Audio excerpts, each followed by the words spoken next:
Angin fitnah mulai berhembus kencang di jantung kekhalifahan Islam setelah peristiwa tragis terbunuhnya Khalifah ketiga, Utsman bin Affan. Beliau wafat di tangan sekelompok pemberontak yang mengepung rumahnya di Madinah. Suasana menjadi sangat genting, penuh ketidakpastian dan kekacauan. Para sahabat utama kebingungan, sementara benih-benih perpecahan mulai tumbuh di antara umat yang sebelumnya bersatu padu di bawah panji Islam. Di tengah situasi genting inilah, pandangan umat tertuju kepada Ali bin Abi Thalib, sepupu sekaligus menantu Nabi Muhammad, seorang sahabat yang dikenal dengan keberanian, keilmuan, dan kedekatannya dengan Rasulullah.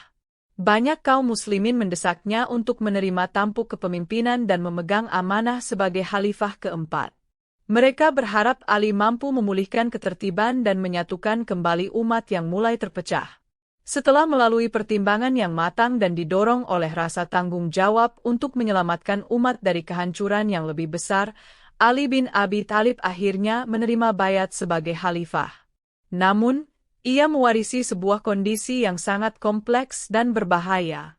Tugas utamanya tidak hanya menjalankan roda pemerintahan, tetapi juga menghadapi tuntutan yang saling bertentangan dan meredam gejolak fitnah yang semakin membesar. Tantangan terbesar yang dihadapi Khalifah Ali adalah bagaimana menegakkan keadilan atas kematian Utsman. Para pembunuh Utsman masih berkeliaran, bahkan sebagian dari mereka berbaur dengan masyarakat Madinah, termasuk ada yang berada di antara barisan pendukung Ali sendiri. Situasi ini membuat penegakan hukum menjadi sangat sulit dan berisiko memicu konflik yang lebih luas jika tidak ditangani dengan bijaksana. Kabar terbunuhnya Utsman menyebar dengan cepat ke seluruh penjuru negeri Islam, menimbulkan kesedihan dan kemarahan yang mendalam, terutama di kalangan para sahabat senior dan keluarga Utsman. Tuntutan untuk segera menangkap dan menghukum para pembunuh Utsman sesuai hukum qisas, hukuman setimpal, menggema kuat. Di antara tokoh yang paling vokal menyuarakan tuntutan ini adalah Aisyah, Ummul Mukminin, ibu kaum beriman, istri tercinta Nabi Muhammad. Bersama Aisyah, dua sahabat terkemuka lainnya, Talhah bin Ubaidillah dan Zubair bin Awam, juga berada di barisan depan menuntut qisas segera ditegakkan. Mereka adalah sahabat-sahabat yang memiliki kedudukan tinggi dan dihormati di kalangan umat Islam. Bagi mereka, penundaan qisas dianggap sebagai bentuk ketidakadilan terhadap Utsman dan sebuah kelalaian dari khalifah yang baru. Mereka merasa bahwa hak Utsman harus segera dipenuhi sebelum urusan lain diselesaikan. Di sisi lain, Khalifah Ali bin Abi Thalib memiliki pandangan dan strategi yang berbeda. Beliau bukannya tidak ingin menegakkan qisas, namun ia melihat situasi negara yang masih sangat rawan dan belum stabil. Kekuatan para pemberontak masih cukup signifikan, dan identitas semua pelaku pembunuhan belum teridentifikasi secara jelas.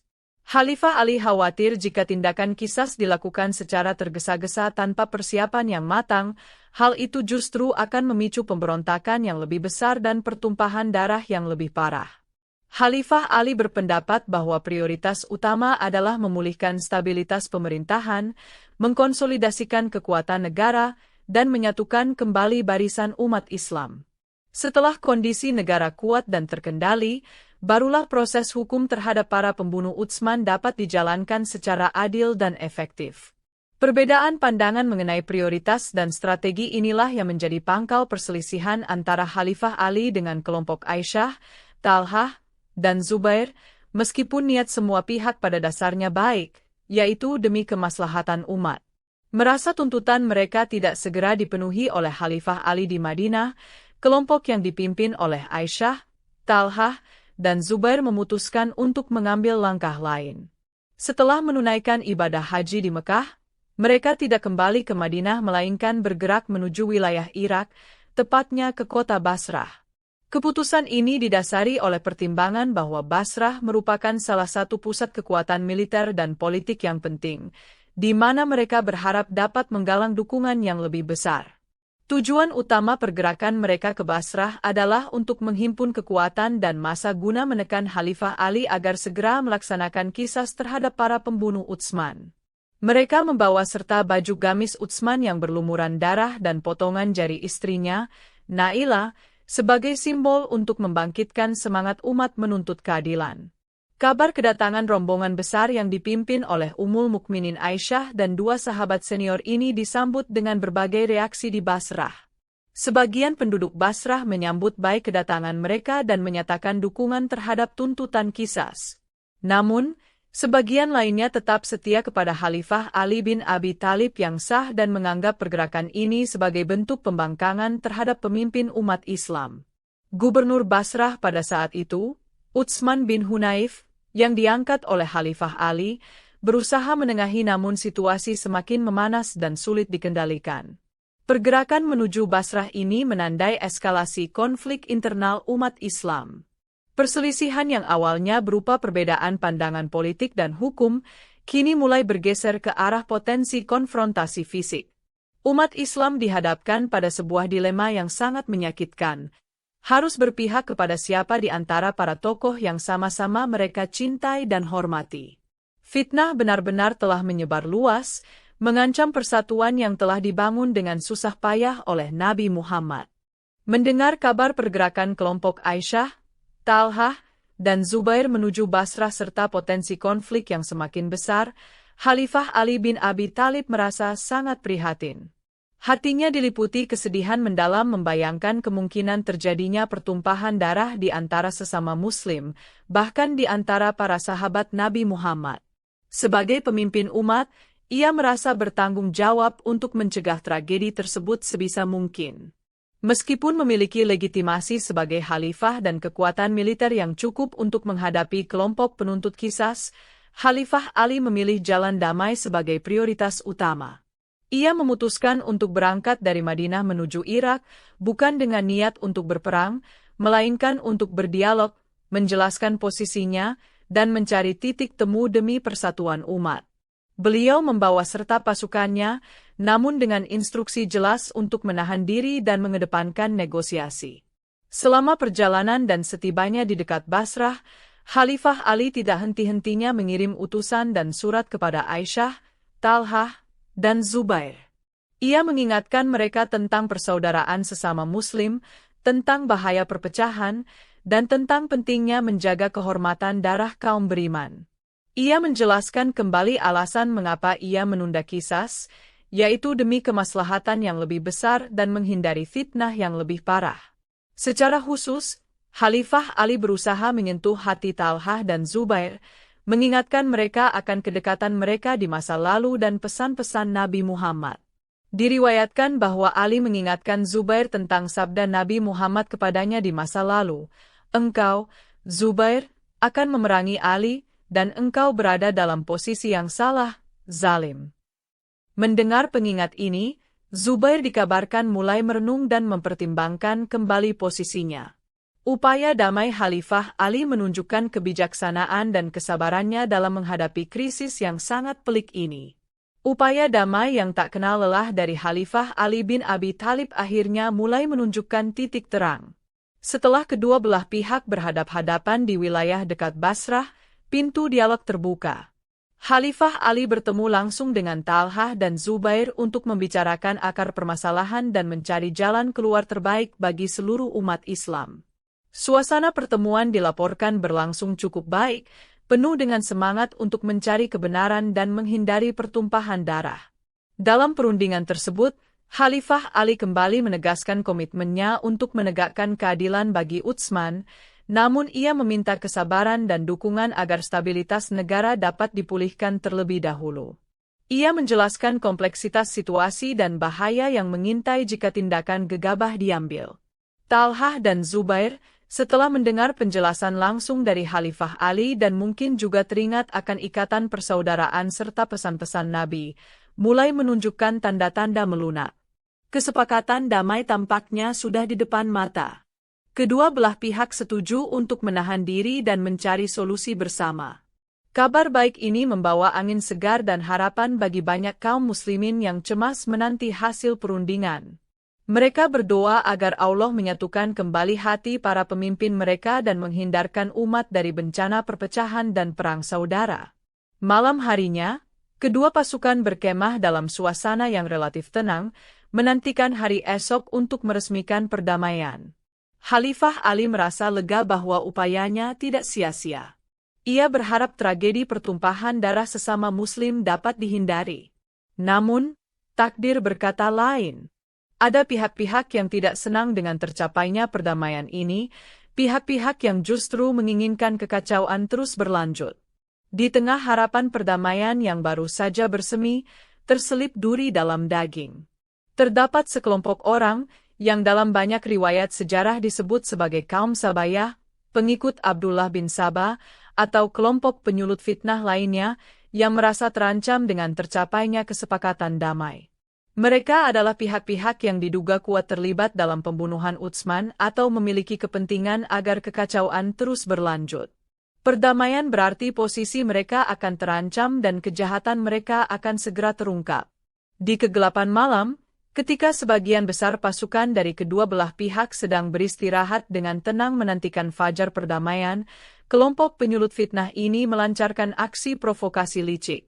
Mereka menyusup dan menyerang kedua kubu secara bersamaan.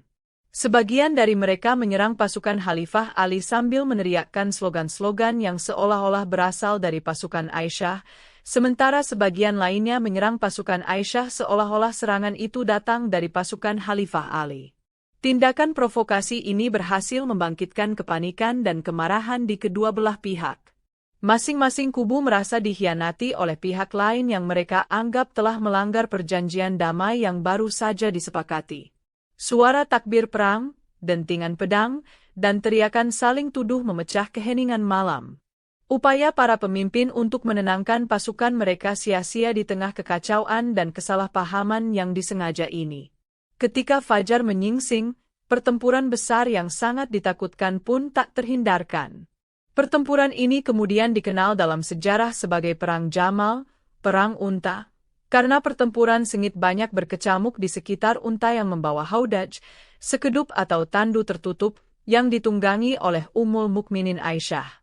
Negosiasi yang nyaris berhasil itu hancur lebur oleh provokasi pihak ketiga yang licik, menyeret umat Islam ke dalam salah satu tragedi paling menyedihkan dalam sejarah mereka. Pertempuran Jamal berkecamuk dengan dahsyatnya. Dua kelompok besar umat Islam, yang di dalamnya terdapat para sahabat Nabi Muhammad, saling berhadapan dengan pedang terhunus. Suara dentingan besi beradu, pekikan takbir perang, dan rintihan korban memenuhi medan laga. Tragedi besar sedang berlangsung, darah sesama Muslim tumpah di tanah Basrah. Khalifah Ali bin Abi Thalib, meskipun berada di pihak yang akhirnya meraih kemenangan, menyaksikan pemandangan ini dengan hati yang hancur lebur. Fokus pertempuran banyak tertuju pada unta yang ditunggangi oleh Aisyah. Pasukan pendukungnya bertempur mati-matian untuk melindungi Ummul Mukminin, menjadikan unta tersebut sebagai pusat pertahanan sekaligus simbol perlawanan. Pasukan Khalifah Ali berusaha keras untuk menembus pertahanan tersebut dan menghentikan pertempuran dengan melumpuhkan unta itu, karena selama unta itu masih berdiri tegak, semangat perlawanan pasukan lawan terus berkobar. Di tengah sengitnya pertempuran, korban berjatuhan dari kedua belah pihak. Banyak sahabat-sahabat mulia dan kaum muslimin yang saleh gugur dalam peristiwa ini. Dua tokoh utama penuntut kisah, Talhah bin Ubaidillah dan Zubair bin Awam, menemui ajal mereka dalam tragedi ini. Talhah gugur terkena panah di medan pertempuran, sementara Zubair, setelah teringat pesan Nabi dan meninggalkan medan perang, dibunuh secara licik oleh seseorang ketika sedang sholat dalam perjalanannya. Khalifah Ali sangat berduka mendengar kabar kematian kedua sahabatnya ini. Setelah pertempuran sengit yang memakan banyak korban, pasukan Khalifah Ali berhasil melumpuhkan unta yang ditunggangi Aisyah. Dengan jatuhnya unta tersebut, perlawanan pun berakhir. Khalifah Ali segera memerintahkan pasukannya untuk menghentikan pertempuran, melarang pengejaran terhadap mereka yang lari, melarang pembunuhan terhadap mereka yang terluka, dan melarang pengambilan harta rampasan perang. Ia memperlakukan Aisyah dengan penuh hormat, menjamin keselamatannya, dan kemudian mengirimkannya kembali ke Madinah dengan pengawalan yang layak, termasuk didampingi oleh saudaranya, Muhammad bin Abu Bakar. Meskipun menang secara militer, hati Khalifah Ali dipenuhi kesedihan yang mendalam atas tragedi yang menimpa umat Islam. Perang Jamal menyisakan luka mendalam dalam sejarah umat Islam, namun sekaligus memberikan pelajaran yang sangat berharga untuk generasi-generasi berikutnya. Peristiwa ini adalah bukti nyata betapa berbahayanya fitnah, hasutan, adu domba, kekacauan, jika dibiarkan menyebar dan tidak ditangani dengan bijaksana. Fitnah dapat membutakan mata hati, memecah belah persatuan, dan menjerumuskan orang-orang yang saleh sekalipun ke dalam pertikaian yang merugikan. Pentingnya tabayun atau klarifikasi informasi sebelum bertindak menjadi sangat krusial agar tidak mudah terprovokasi oleh kabar yang belum jelas kebenarannya, terutama di saat-saat krisis. Tragedi ini juga menunjukkan akibat buruk dari perpecahan internal umat. Ketika kaum muslimin saling bertikai, kekuatan mereka melemah, kehormatan mereka ternodai, dan musuh-musuh Islam mendapatkan celah untuk mengambil keuntungan. Persatuan dan kesatuan adalah fondasi utama kekuatan umat, dan perselisihan pendapat seharusnya diselesaikan melalui musyawarah dan dialog dengan semangat persaudaraan, bukan dengan mengangkat senjata terhadap sesama Muslim. Kehilangan sahabat-sahabat utama seperti Talhah dan Zubair dalam konflik internal ini adalah kerugian besar yang tak ternilai bagi umat Islam. Kisah Perang Jamal menyoroti betapa beratnya ujian kepemimpinan di masa krisis. Khalifah Ali bin Abi Thalib menunjukkan kesabaran, kebijaksanaan, dan upaya maksimal untuk mencegah pertumpahan darah, meskipun pada akhirnya takdir menentukan lain. Sikapnya setelah pertempuran berakhir, yang penuh pengampunan dan penghormatan terhadap lawan, termasuk kepada Ummul Mukminin Aisyah, menjadi teladan bagaimana seharusnya konflik internal diselesaikan dengan jiwa besar dan mengedepankan rekonsiliasi demi kemaslahatan umat yang lebih besar. Pelajaran moral utama dari Perang Jamal adalah peringatan keras tentang bahaya fitnah dan perpecahan internal. Umat Islam diajak untuk selalu waspada terhadap upaya adu domba, mengedepankan dialog dan tabayun dalam menyikapi perbedaan, serta menjaga persatuan di atas segalanya. Konflik ini mengingatkan bahwa perbedaan pendapat, bahkan di antara tokoh-tokoh mulia, bisa berujung pada tragedi jika tidak disikapi dengan kepala dingin, hati yang bersih, dan niat tulus untuk mencari kebenaran serta menjaga keutuhan jamaah.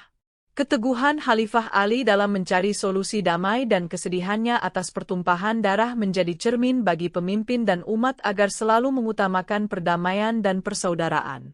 Demikianlah kisah ini diceritakan, segala kebenaran detailnya kita kembalikan kepada Allah, Tuhan pemilik kisah kehidupan.